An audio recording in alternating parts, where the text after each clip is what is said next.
The special counsel, Robert Mueller, as you no doubt know, has wrapped up the Russia investigation, but the legal and political fights over his final report appear to be just beginning.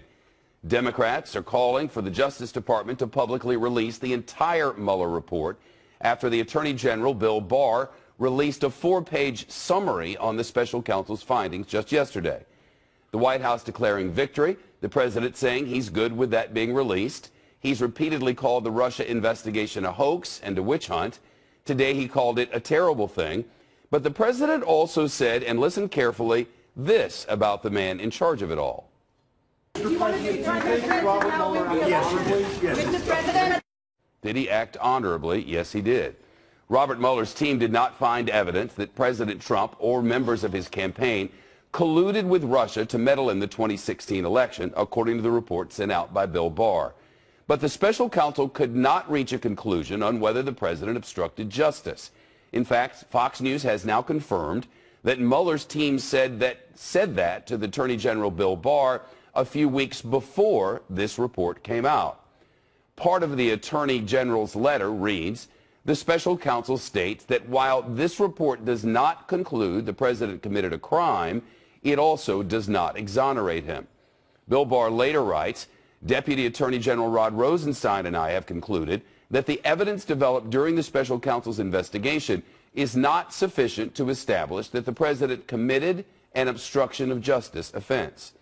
But Democrats say they want more answers. Because we were all here, saw with our own eyes all of the steps that Trump took to stymie this investigation. Just because these actions did not rise to the very high bar of beyond a reasonable doubt of obstruction of justice does not mean that everything's hunky-dory. Ahead, what Mueller's final report means for the 2020 presidential election, at least potentially. But first, Team Fox coverage, Mike Emanuel reporting from Capitol Hill with lawmaker reaction. First, John Roberts reporting live from the White House. Hi, John. Shep, good afternoon to you. No legal jeopardy here for the president, potentially some political jeopardy, but the president in an expansive mood today. There were 3 events that were closed that the president opened up. One was a photo op with Bibi Netanyahu in the diplomatic room. They then opened up the Oval Office event, and they just opened up the event that the president is having with the Stanley Cup champion Washington Capitals. The president maintaining all along through this that there was never any collusion with Russia, that it was all a hoax, and certainly that letter from the Attorney General Bill Barr to Congress seems to indicate that Robert Mueller found that there was no evidence of collusion. Here's what the president said about it just a little while ago. It's lasted a long time. We're glad it's over. It's 100% the way it should have been. I wish it could have gone a lot sooner, a lot quicker. There are a lot of people out there that have done some very, very evil things, very bad things, I would say treasonous things against our country, and I say it very strongly. Very few people I know could have handled it. We can never, ever let this happen to another president again. At the same time, though, White House officials wanting to mete out punishment against the president's critics and those who say that there was collusion. Listen to what the press secretary, Sarah Huckabee Sanders, said on the driveway of the White House earlier today. I think it's disgraceful that we had $25 million in taxpayer money to chase a witch hunt that never should have taken place in the first place. I think Democrats and the liberal media should be absolutely embarrassed by their behavior over the last 2 years in their breathless reporting and their hope. It's not just that they reported and spread a slanderous, malicious lie, but they hoped for the takedown of the President of the United States. Democrats certainly not satisfied, though, with what they have heard, pointing to that particular line in the 4-page letter that Barr sent up to Capitol Hill saying, quote, while this report does not conclude that the president committed a crime, it also does not exonerate him. You'll hear a lot more from Mike Emanuel about all of that. But there's a good chance that the Attorney General will be up on Capitol Hill, appearing before at least a couple of committees. And there's a lot of talk by Democrats about getting Robert Mueller up there. But let's remember that Mueller found that there was no underlying evidence of a crime, which is one of the reasons why he did not personally answer the obstruction of justice charge. He sort of threw an alley-oop to the Attorney General and the Deputy Attorney General, and they had the choice of either slam dunking it or swatting it away. It looks as though swatting it away was the choice that they made. Shep? John, the president has weighed in for a number of days on the idea of releasing the entire report. Has his stand on that changed? No, it hasn't. You'll remember on the south lawn of the White House last week, the president said, let it all get out there, and that's what he said again in the Oval Office a short time ago. Listen here. To the Attorney General, but it wouldn't bother me at all. The Robert Mueller investigation is over, producing a clear political and legal win for the president and his team. But the fight over the Russia probe is not. Democrats want more information from the report and an explanation of the decision by Attorney General William Barr to not proceed with obstruction of justice charges. President Trump wants an investigation of his own into what he calls a witch hunt, saying people have done evil and treasonous things. Correspondent Jillian Turner looks at the portion of the Barr letter that did not talk about the president, the detailed confirmation that Russia worked to interfere with the 2016 election. Correspondent Peter Doocy has the reaction from the 2020 candidates.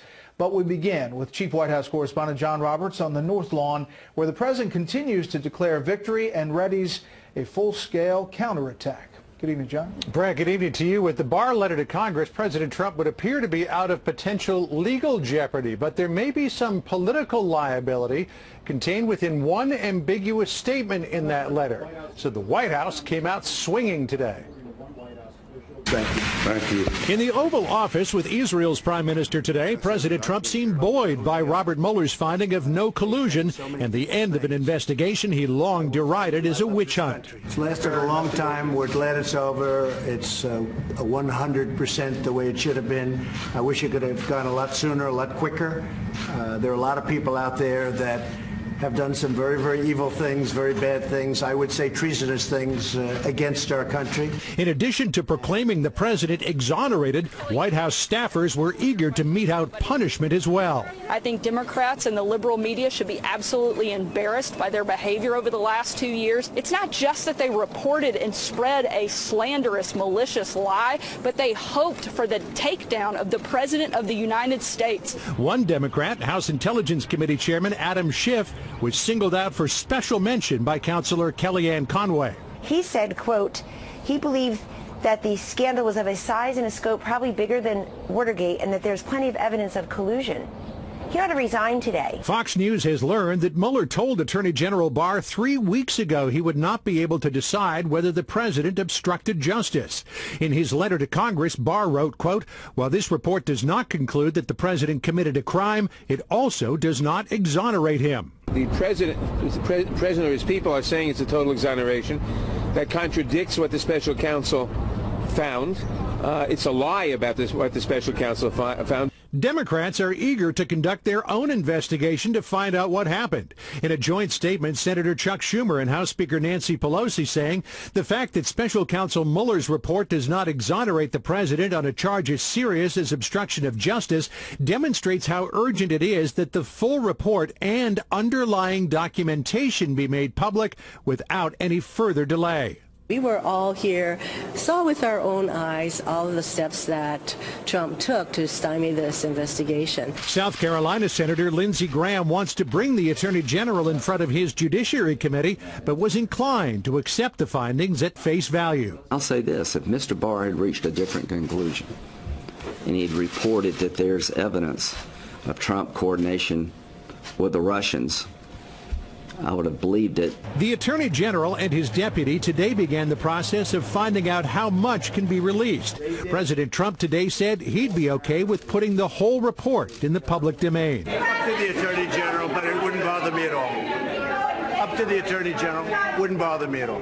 But much of the underlying documentation that Democrats want to see would be subject to executive privilege, including 30 hours of interviews with then White House counsel Don McGahn and many other top administration officials. Democrats say they are willing to fight all the way to the Supreme Court to get their hands on it. Brett? You know, John, the president still faces some legal threat, not only from the investigations open on Capitol Hill, but the ones that we know are open in the Southern District of New York. What is the White House saying about that? Is it kind of moving past that? You know, they haven't really been talking too much about that today, Brett. They're focused mostly on the Mueller report and the fact that there was no finding of collusion. But certainly there is other potential legal jeopardy out there because when it comes to President Trump, there always is another investigation. Brett? John, thank you. The Mueller report's summary letter cleared the president or anyone tied to him from conspiring or coordinating with the Russians. At the same time, it confirmed the national security danger from Russia. The investigation confirmed Russia's effort to influence the election by hacking and spreading disinformation. Correspondent Jillian Turner tonight on the security threat and the response from the Russians. Attorney General Barr's memo confirms serious Russian wrongdoing during the 2016 presidential campaign.